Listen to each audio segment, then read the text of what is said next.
Assalamu alaikum Bokai. Welcome back to the Jollof Football Bantaba YouTube channel. It's your boy Chama, and this is the weekend recap. First of all, guys, I would like to wish you guys, to anyone who is celebrating a Merry Christmas and a Happy New Year, which we are approaching 2024 now. So it is the festive period. We can see you can even see in the football in the world of football there is a lot of leagues that are now currently on break. If you look if you follow Gambian footballers, you will realize that most of them are currently in the Gambia, enjoying their festive holidays. Also training, some of them, preparing for the African Cup of Nations, which we are approaching. It's going to be in January in the new year. So guys, if you are celebrating, recognizing this, observing this period, the Christmas period, the New Year period, have a blissful one. Enjoy it with your families. And without further ado, guys, let's get into the discussion for the weekend recap. Like I say, many leagues have already started their winter holidays or their festive break. But nonetheless, there are a few leagues out there that are still ongoing. Especially, we know if you follow English football, this festive period is usually the busiest time for English teams across the board, from the Premier League down to the EFL league system. So there is still a lot to talk about in England. And also in Turkey, this weekend was their final week before they take their winter break. In Belgium, there were games there. Italy, they also had games. So yeah, there is still a lot to talk about. There were still some Gambian footballers involved.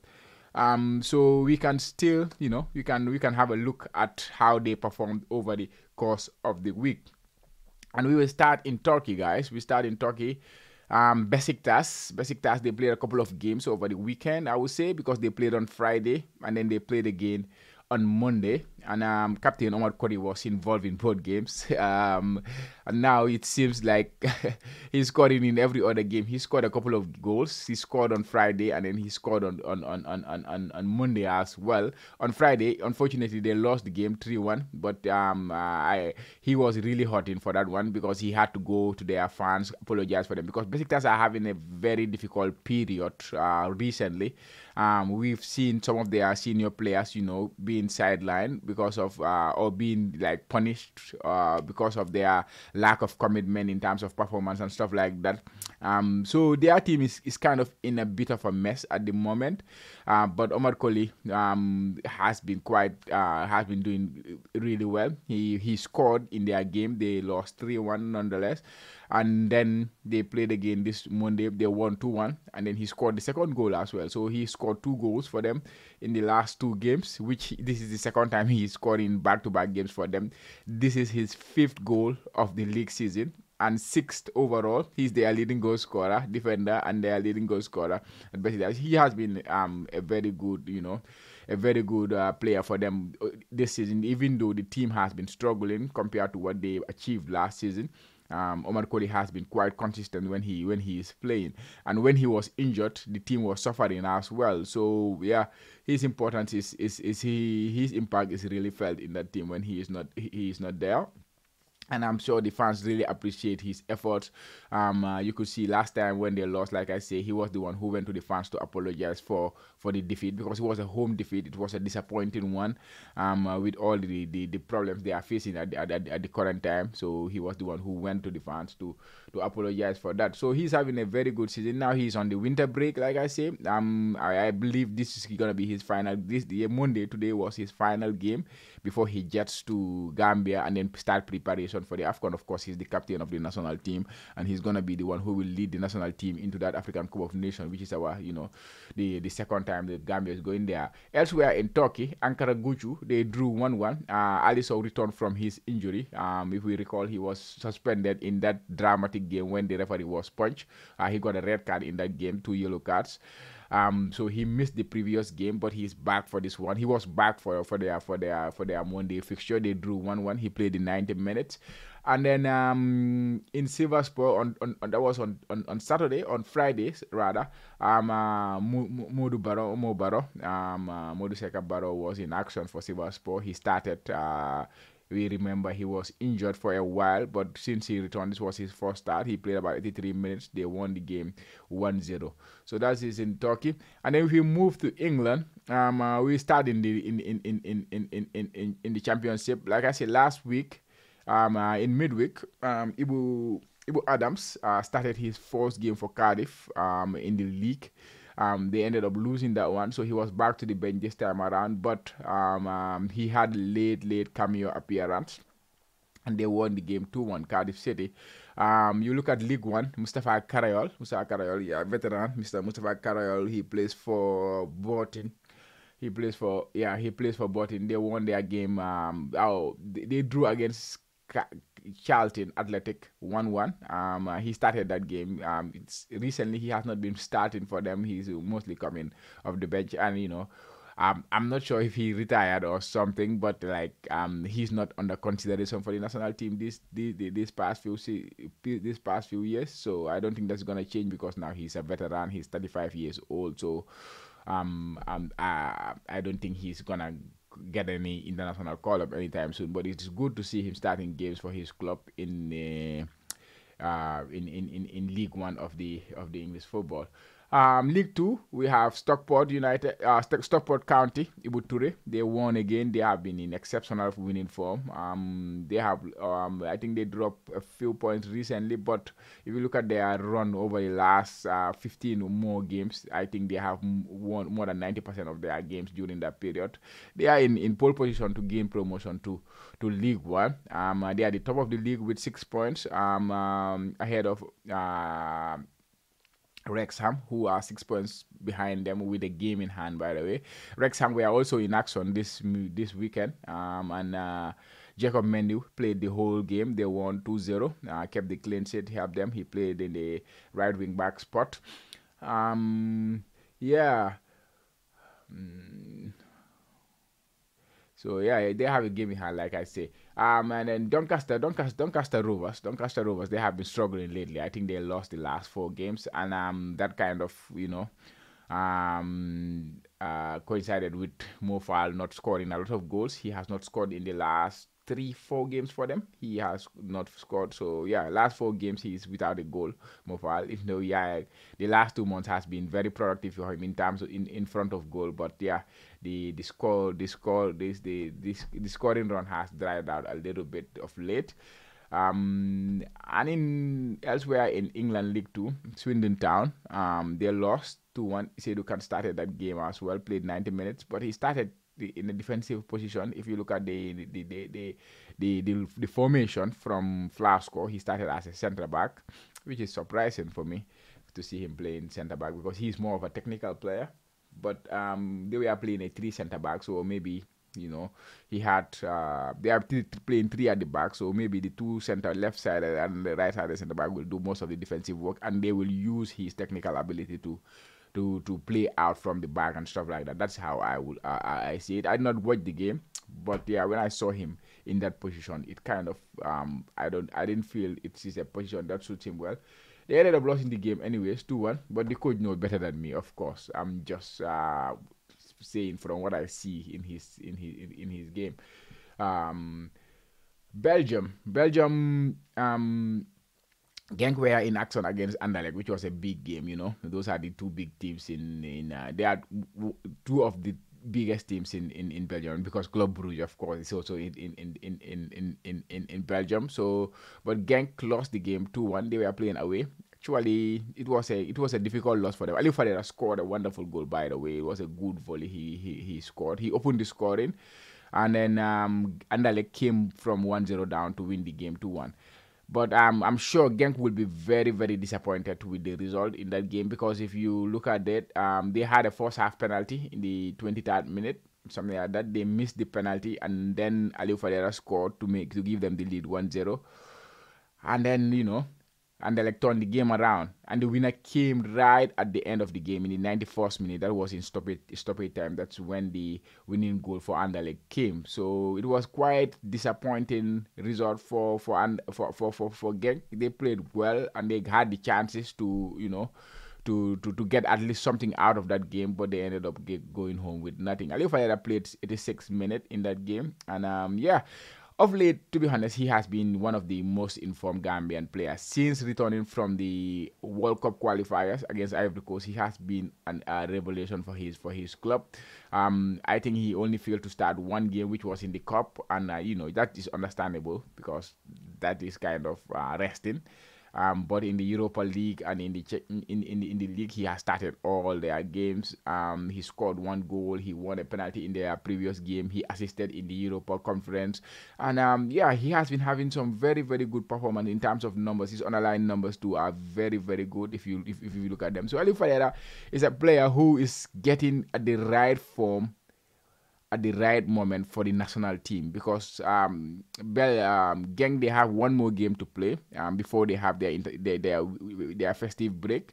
They will play on Wednesday, and once they play the final game, then Aliou Fayeda will be, hopefully he will be, he'll be fine after that one, and then this form that he's had, he can bring it on for the national team into the African competition, which will be very very very good because to be honest, not a lot of players are informed going into the African Cup of Nations. Like especially our attacking options, not a lot of them are informed. Even our youngster, Yanko Minte, we have seen lately he has not been starting, coming off the bench since he came back from injury. Yes, he scored in the Champions League, which we remember very well.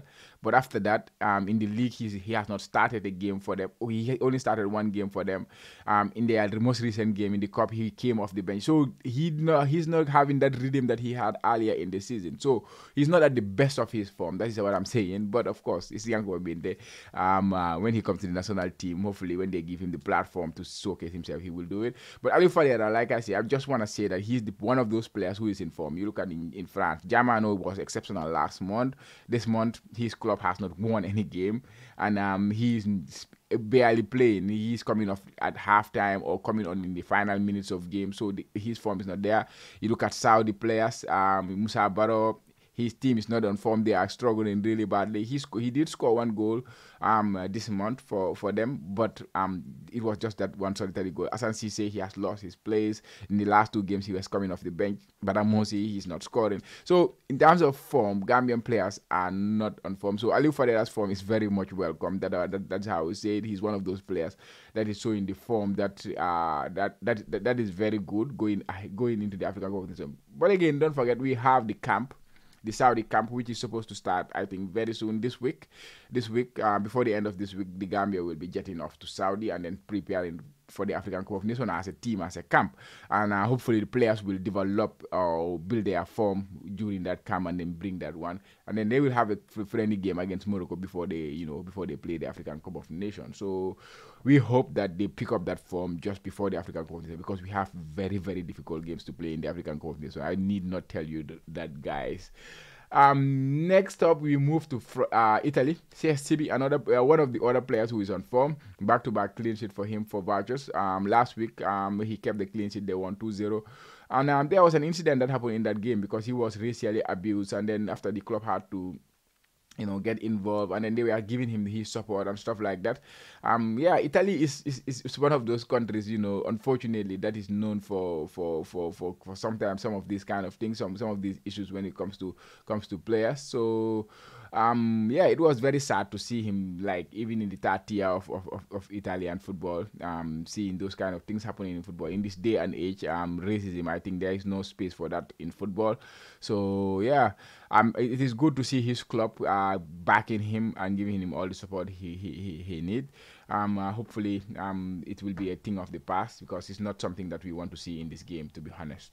And yeah, CSCB has been in exceptional form. He has been in very, very good form. Virtues are doing really well. They are in a position to make the playoffs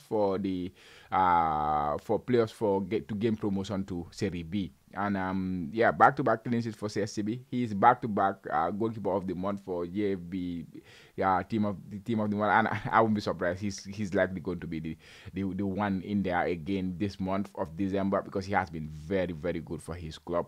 They are winning games. They are keeping clean sheets and all those things. So which is all you are asking for your goal from your goalkeeper. Next we move to Saudi, the place I was speaking of. Al Tawoun, they were playing. They lost their game, like I said, this weekend. Musa Barrow started the game. He was, substituted of late on, and then Al Damak, they won their game again. Asansi only played 8 minutes of that game. They won. Al Hazem, they lost. That is Al Hazem. That is Badamosi. They lost their game 4-0 to Al Ali. Badamosi did play 90 minutes, but yeah, there was nothing to show for that performance. And finally, we go to Egypt. Future FC, Kajali Drame, young, the under 20, winger, plays for Future FC in Egypt. They played in the semi-finals of the Super Cup, and now they qualify for the finals of the Super Cup after winning their game on penalty shootout, 13-12 or 14-13, something like that. Kajali started the game, but he was substituted off at halftime. So now they will play Al Ahly, the big heavyweights in Egyptian football, in the finals of the Super Cup. I'll be looking forward to that, and hopefully, Kajali can show some of his magic during that game, guys.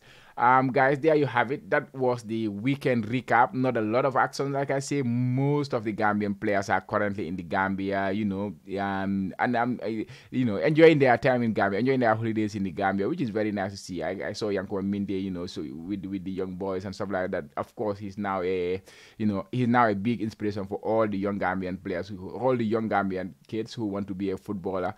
I saw the Real de Banjul guys. They were training. They had a friendly game with the Real de Banjul team. I saw players like Timba, Mohamed Sane, even Kali, Yaya Kali, who is yet to represent Gambia, who could represent Sweden, of course. He was also playing in that game for them, you see a lot of players, Hamza Bari, they are all training in the Gambia, Babukar Tambedu, those young players. For the Traore, I saw him training with Steve and in BST guys. So most of these players, Alassane Mane, James Gomez, I saw all of them. If I just name the names, I might miss some of them. But I saw most of these Gambian players, they are back home, giving back to the communities, going back to their childhood and their friends, and which is a good thing to do. Which is always good to see Gambian players coming back and then mixing with the locals, because that's where they all started. We all know where we all started, so that is a wonderful thing to see. And hopefully they will refresh and then be ready for the African Cup of Nations. All of them, whoever is going, because the final list has not been announced yet. Whoever is going, hopefully they will refresh whilst they are in home, and then go into African Cup of Nations and then put in another respectable performance, just like they did in the previous African Cup of Nations, guys. That was it, guys. That was the Scorpions weekend recap. Last week we did not bring the midweek recap again because there were a few games, because we actually covered some of them in the last week. So there was not a lot to talk about, but yeah.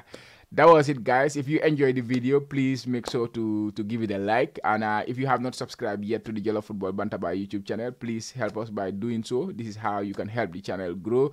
And guys, please enjoy your holidays. It's the festive period. Enjoy your holidays with your loved one. Enjoy your holidays with your family. And guys, have a blissful